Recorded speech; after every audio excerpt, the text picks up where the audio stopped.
আজকে আমরা আলোচনা করব যে একটি কোম্পানির নামে কৃষি জমি কেনা হবে, সেই ক্ষেত্রে কোম্পানিটি কি কৃষি জমি কিনতে পারবে?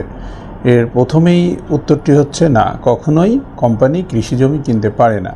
কোম্পানি যদি কৃষি জমি কিনতে চায় তাহলে ভূমি ব্যবস্থাপনা ম্যানুয়ালের 326 এবং 327 অনুচ্ছেদ অনুযায়ী তাকে জেলা প্রশাসক এর অনুমতি নিতে হবে।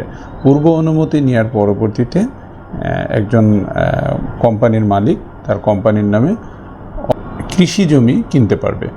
কৃষি জমি কিনতে গেলে একটি জেলা প্রশাসক মহোদয়ের অফিস থেকে কি কি তথ্য চাইবে সেটি আপনাদের মাঝখানে উপস্থাপন করি। দেখুন, এই জমিতে সরকারি কোনো স্বার্থ আছে কিনা।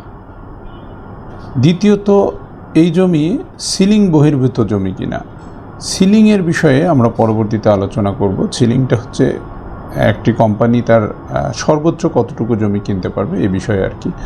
কী উদ্দেশ্যে জমি ব্যবহার করা হবে, কী ধরনের স্থাপনা নির্মাণ করা হবে, সেক্ষেত্রে পরিবেশ এবং আশেপাশের লোকজনের ক্ষতিগ্রস্ত হবে কিনা, এই বিষয় নিয়েই এই যে কয়েকটি বললাম, কয়েকটি কোম্পানির জমি কেনার ক্ষেত্রে এই কয়েকটি প্রশ্নের অ্যান্সার থাকতে হবে, অর্থাৎ এই কয়েকটি তথ্য এবং এই জমির স্কেচ ম্যাপ প্রদান করতে হবে। তো দেখুন, এই জমিগুলোর টোটাল তথ্য প্রদানের পরবর্তীতে যদি সেই কোম্পানি জমি ক্রয় করে এবং ক্রয় করার পরবর্তীতে যে উদ্দেশ্যে জমি কিনেছে সেই উদ্দেশ্যে যদি 5 বছরের মধ্যে এই জমি সেই কাজে ব্যবহার না করে তাহলে পুনরায় ফেরত দিয়ে নিতে পারে, অর্থাৎ জেলা প্রশাসক মহোদয় তার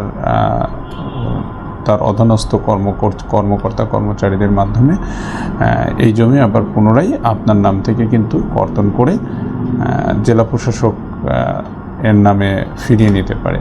যখন কোম্পানির নামে জমি কিনবেন তখন কি আইন আছে সেই আইনগুলো আপনাকে ফলো করতে হবে এবং ফলো করার পরবর্তীতে আপনারা আশা করি সেই জমি ক্রয় করবেন। ভালো থাকবেন সবাই।